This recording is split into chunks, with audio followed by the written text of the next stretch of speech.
Welcome back, listeners, to Career Cafe. Today we're going to talk about uncovering your hidden potential, applying for jobs you don't feel qualified for. Joining us today, we have Jerry Ross and Brandon Street, and myself, McKinley Hatch, as your moderator. We're experts in professional development topics as such. So let's dive in talking about overcoming self-doubt and the imposter syndrome. I'm pretty sure everyone has felt this some way or another. So why don't we dive into this and talk more about that? Yeah, I'm sure. I feel like, anyway, most people have felt that. Maybe, there's some out there who don't have this at all, I imagine. But for the most part, I think some people or a lot of people feel this kind of imposter syndrome when applying for jobs. That'll be a little bit of a leap from where they've been, right? And so, when I applied for the job I have 10 years ago as a director of the Career Center, I had been coming off 9 years of my first career, right, and had about a year's worth of leadership, and I knew it was going to be a little bit of a leap for me, and I experienced some of this, this kind of self-doubt or imposter syndrome. But so this can be a natural thing that I think happens to a lot of people, but the question is, how do we overcome that, right? And I think all of us have had those experiences. I remember in my managerial roles, I once went from 30 employees to 300 employees in one day. And I got sent to I called it corporate office boot camp, where I spent a week wandering around to different offices and getting another binder of information of what I had to do. And the last day, I'm sitting in a VP's office, and he's like, "Well, how do you feel? Are you ready to go?" And I said, "Honestly, I just feel like I need a week of getting myself together. This is just a lot, and I'm overwhelmed, and I'm unsure where to start." And he said, "Jerry, forget all this crap. Go find people that love working here." And it was just very like a refreshing moment for what I needed. I was very overwhelmed in everything, and I was struggling with how am I going to scale up what I was doing. And it just brought me back to the passion of love to do what you do, and you'll probably be successful. And inside of that, I feel like it's really good for us to challenge ourselves and get a little bit outside of our comfort zone reasonably and apply for some of those things that are some shoot for the stars mentality of job applications. And I think it's important, as we talk about this, overcoming self-doubt, you need to believe in yourself. I mean, I don't know why we spend so much time doubting our ability or potential for growth, right? Everybody, I started looking at this as I got beyond applying for this job and obviously, got the job 10 years ago. I started thinking, this person works in that. Why can't I, right? Like, all of us, I feel like, for whatever reason, I think we shortchange ourselves in a lot of ways. And if we would just believe in who we are, our capability and our ability to grow, I think we could really overcome that.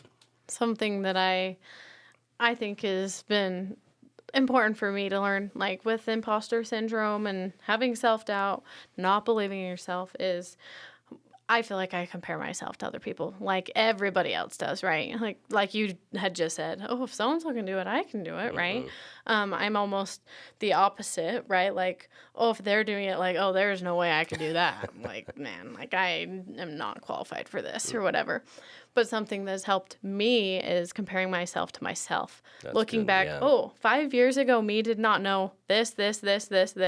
And look how far I've come. And look how, like, in those 5 years, like, just think about the next 5 years, how much I'm going to learn, And so I think comparing should go out the window unless it's to yourself. I love that. I spent, my master's degree studying sports psychology, and one of the things they teach athletes is not to compare yourself to others. I mean, if you're spending your time trying to compare yourself to others, which we call extrinsic, right, motivation, that's the motivation that can fail us very quickly. But when we learn to set our own goals, understand our own growth and potential, compare ourselves to ourselves, we're more likely to have long-lasting motivation in whatever we do and believe in ourselves more, right?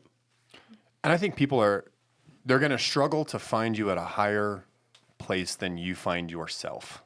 So I just like to use that personally as like, no one's going to believe in me more than I'm going to believe in myself and have that personal acceptance of myself that I think helps me grow. Yeah. So we talked about imposter syndrome, self-doubt, all of that, not believing in yourself, but also shooting for the stars, applying for jobs that you maybe don't feel qualified for. How are we going to do that? We talk about transferable skills in jobs. Maybe jobs don't relate. Maybe some of our listeners are considering a different career path out there. They have been working for 15 years, some of our alumni. but they want to try something else. Where do those transferable skills come into play in these jobs that you don't feel qualified for? I think that's a really good question, but it starts with understanding what those skills are and how they can transfer over. When we talk about comparing ourselves again, sometimes we shortchange ourselves in the skills that we're learning on whatever job we're in. Whether it be critical thinking skills, communication skills, whatever it might be. A lot of times, I've found that individuals just tend to shortchange themselves in what they learn. And so, I think it's important to go through a few exercises to first identify your skills. Usually, I suggest to individuals to list all the skills that they feel like they learned from their last job, the job before that, right? So sit down and write all the skills that you learned. And then, if possible, ask somebody you worked with, right, or are working with to help you identify other skills. Look at the job ad for your job or a similar job to yours, right? See what skills it says you should have for that job. And then even go to, there's a site like Job Hero that you can go to and look up your type of job. It has bullet points listed of things that you should learn, or ONET Online. Those are both great resources to find out what skills should you learn or should you have learned in that job. And those are all great ways, I think, to uncover hidden transferable skills you don't even know you have or forgot that you may have used, right? But I think all of us learn skills that can be transferred to another industry, another career, that we just, again, shortchange ourselves a little bit by not understanding, yeah, I did learn that skill and I could be effective in that job area, right? Yeah. And I think people struggle, especially while they're going through college and some of those typical college jobs. Well, I was just a server. Well, hang on a second. Yeah, you evaluated someone in 90 seconds and you found out how you could help them have the perfect night. And some of them walk in and say, this is what I want. And some of them walk in and say, what's good? And then you get to help them walk through the process and take that problem solving into other places that you go quickly. I can evaluate someone and help them decide what they need to have a fantastic experience while they're here, and then provide an experience for them that's been fantastic. How can we take that skill into other roles, and how can you translate it? There's ways that you can translate everything that you do. There's how can we translate it into the next job that you want to occupy? Yeah. I love that you mentioned the just. Like, I feel like that is so common with students, right? Like, oh, I'm just working at McDonald's, or I'm just at Walmart, whatever. And I'm like, not just. You're going to use all of these skills later, and some that you don't even realize or recognize that you're building, you know? I've talked to students about the exact job at McDonald's, right? I'm sitting down with them. They're like, their resume says cooked fries and hamburgers. And I'm like, okay, well, what else did you do? Well, I just cooked fries and hamburgers. That's not all you did, right? Like, did you interact with customers? Yeah, I did. Did you interact with angry customers? Yeah, I did. Did you have to solve any problems? Yeah, I did. Did you have to clean things where you needed attention to detail? Yeah. So we went through a list of things. All of a sudden, now they have 5 bullet points, 6 bullet points, because we just went through an exercise of identifying, oh, wow, I did a lot more there than I thought I did, right? So.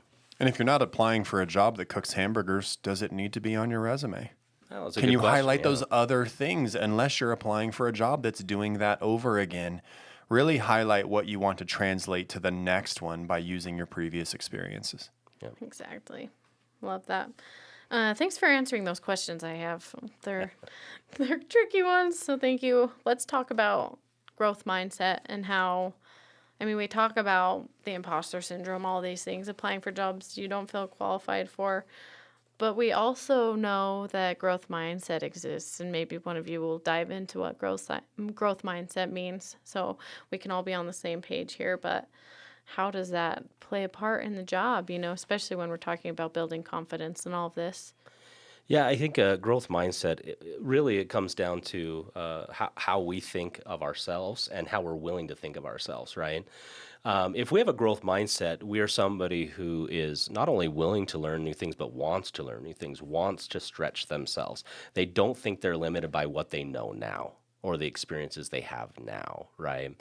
And so I think growth mindset allows us the ability to apply for jobs that typically are a stretch because I want to learn new things, right? I want to grow as a professional. I want to do these things rather than I only know these things, right? And that's probably too much for me, or I don't think I'm capable of that. No, a growth mindset allows us to understand everything we learn and do is helping us grow into a more evolved version of ourselves, if we will, right? And a better version of ourselves. And I think I use this through, I call it positive discontent. Like, I'm a genuinely happy person, but I'm not happy with previous results over again to drive me towards things. I recall one time I went out and purchased a large whiteboard for my office, and I put on that whiteboard that I wanted to be promoted into my next position and the date I wanted to be promoted there. And it was my boss's position. And he came in and said, Jerry, am I leaving or retiring or what's going on? I'm like, well, this isn't about you. This is about, I need to get to that date and say, I'm ready for the next. I'm going to do every single thing I can do to make sure that I'm preparing myself for a growth future. Whether that's here or in a different location or different things, I've always been someone that just pushed for more and getting myself just slightly uncomfortable professionally so that I can grow through that and use that energy to push me past things that I thought I couldn't do previously. I love that because a part of a growth mindset is, embracing challenges, seeking feedback, persisting when you have setbacks. I think those are all part of a growth mindset, but we've got to be willing to accept those. I think, but also accept learning new things, like you said, taking on things we haven't done and being willing to do that. To me, the biggest inhibitor to growth or this growth mindset or becoming a better version of ourselves is fear.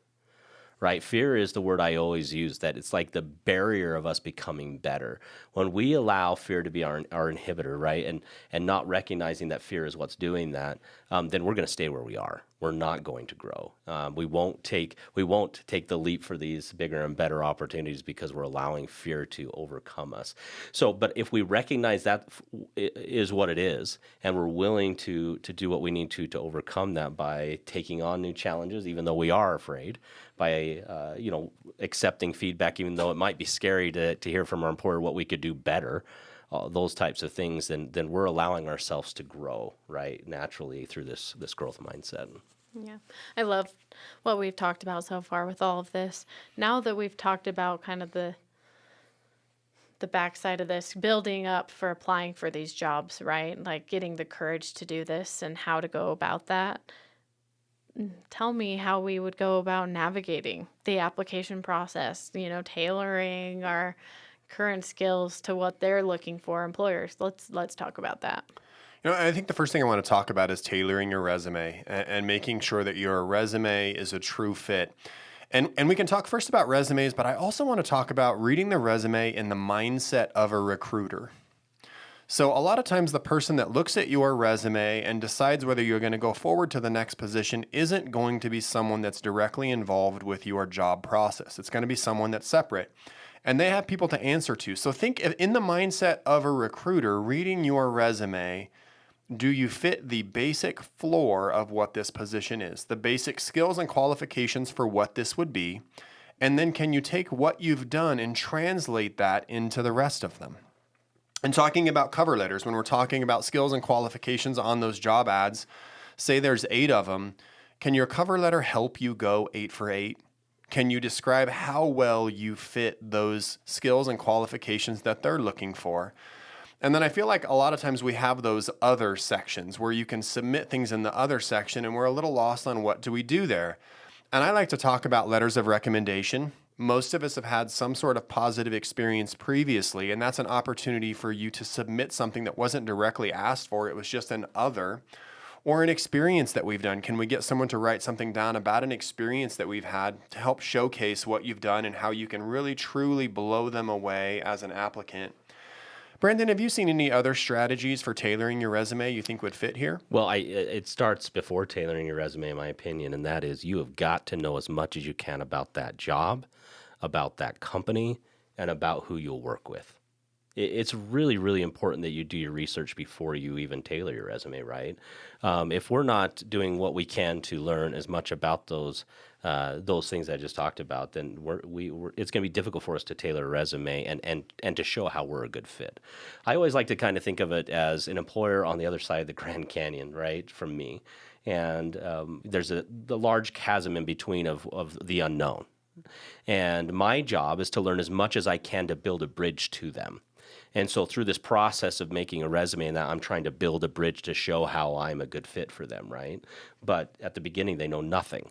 And so if I can learn, the values of a company, their mission, what this job entails and how it fits within that mission, who my teammates would be, including my supervisor, who I'd work with, who I'd collaborate with, it's a lot easier for me to start then identifying again how my skills fit what they're looking for, how I fit the culture of this company, how I can help that employer.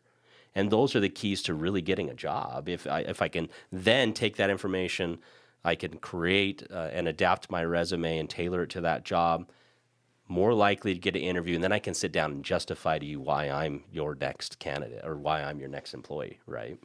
Yeah. So I'm gonna put you guys on the spot here and boy. ask you. We're in an interview. Okay. I am interviewing you guys. Yeah. Shock here. We're taking a left turn here. I don't know. Left turn. Listeners, just, they're my supervisors, but I am interviewing you guys. So, in an interview, I'm curious to offer tips for our listeners how to effectively communicate during an interview when you don't know, right? Like we talk about growth mindset and we talk about this application process and all of this, and then getting to the interview stage. How do you accept, that you don't know something? I ask you a question. You've never done that before. What do you say? Yeah, that's a great question. And so, again, hopefully, if you through that research, you identify what you would be doing, and you'd be familiar with perhaps where your shortfalls are, right? Where you lack some experience to do that. But with that, you can backfill hopefully some other experience you do have. If that's not the case, then you need to be open and honest with the employer and saying, listen, I haven't done this specifically. But let me show you a time where I've learned something new, and I'm willing to do that, right? Where I'm willing to work hard to not only learn this, but then again, going back to highlighting the things of why you're a great candidate. So not leaving it at that, but saying, I think based on these other skills that I have, this experience that I have, and my willingness to learn and grow, I can be a very effective candidate in this position. I love to be honest, and I also like to talk about running towards the fire. Right? And maybe applying for a job that you don't know every single thing that they want you to know so that you get to learn something too. And if you apply to a job and you've got just a great comprehension of all 10 skills and qualifications that they're looking for, are you going to grow? So maybe you could say, I'm really happy you guys had something on this job description that I didn't have experience with because I was really excited about learning that. And previously, when I had the opportunity to take something new on, I was so excited because I love to grow too. And it's not just this, like a year from now, I want this job to have these things in it, different ways that I can kind of help and push myself professionally to get involved in things that I don't have experience with currently. Yeah. We've talked about shooting for the stars, right? Knowing that and whatever fire analogy. Run towards the fire. Run towards the fire. I was like, whatever fire analogy you just said. We've talked about that, right? With growth mindset, all of these things. But what about scenarios where you really don't have the skills? Let's talk about the opposite end of the spectrum here. There's sometimes you just don't qualify for a job, right? And we see that, especially when we were talking about salary. We see high salaries. You see on LinkedIn, jobs and stuff. The ones that put high salaries on there say like millions of applicants, it feels like, right? Like people are jumping towards those opportunities. But let's talk about what that looks like when you really don't qualify. How to justify your qualifications, Yeah, I think that's a very good question. I think there's a part of this that needs to be reality too, right? I had a student not long ago who's graduated from SCU, had been working in their field for about a year or two, and then contacted me and said, "Hey, I want to apply for a vice president job, and here's the job, right?" And as I talked with them, and I didn't right away shoot down the fact that they can't apply for it, but I just asked them, how do you feel like you meet these qualifications, right? Like, because I couldn't see it naturally myself, and so I asked, how do you feel like you meet these qualifications? As we went through that student, I kind of identified on their own, if you will, that I maybe this is a stretch, right? And I said, it might be a little bit of a stretch at this time, and perhaps though to get there, here's a couple natural steps you could take that's still stretching you, but there seems to be a couple steps between where you are and vice president. Maybe it's a team lead, maybe it's a director, but there's a few natural steps maybe to take to get that experience to get there one day. So we do have to be realistic that, when we're applying, there are some jobs that you look at and go, I don't apply. I'm just going to, because I get people that say, oh, I'm just going to apply and see what happens. Well, I probably can tell you what's going to happen right now. You're probably not going to get an interview for this particular job, right? But and you can. I'm not discouraging people. If you want to do that, that's fine. But just understand, you know what I mean, that they're probably not going to happen. But just expect Right. reality to come Right. back too. And Right. maybe it is lucky and you do, or maybe you do qualify and maybe, it works out, but to not feel defeated if Right. you hear Right. back or don't hear back, right? Yeah. And that's my point. I hope I'm not discouraging from, like we talked about, shooting for the stars. We want you to take leaps in your career and to do that strategically. But I think there are times we all know that there's certain positions that we're just not ready for yet, right? You don't want to waste the recruiter's time and Right. think the next time you have a position that you might truly qualify for, well, this person was just the person that was applying to everything to see Right. what stuck. So it's such a fine line between making sure that you're reasonable for the recruiter's time and applying for correct positions while also maintaining that shoot for the stars. And I think it's a lot of self-reflection on people to figure out which one of those two places they fit. Yeah. Well, thank you, listeners, for tuning in today to Career Cafe, where we talked about everything revolving around uncovering your hidden potential and applying for these jobs that you might not feel qualified for. So to end our podcast, we just want to encourage you to subscribe and share this and continue listening. Tune in next week on how to get your resume seen. There's a lot of resumes and a lot of people on hiring committees reviewing hundreds of resumes. So let's figure out and teach you how to get your resume seen. So we're going to sign off with a dad joke, of course, and I'm going to share it this time. But, guys, I just lost my job at the orange juice factory. Oh, that's a I'm travesty. so sorry. I just couldn't concentrate, Oh. It was tough. See you next week, listeners.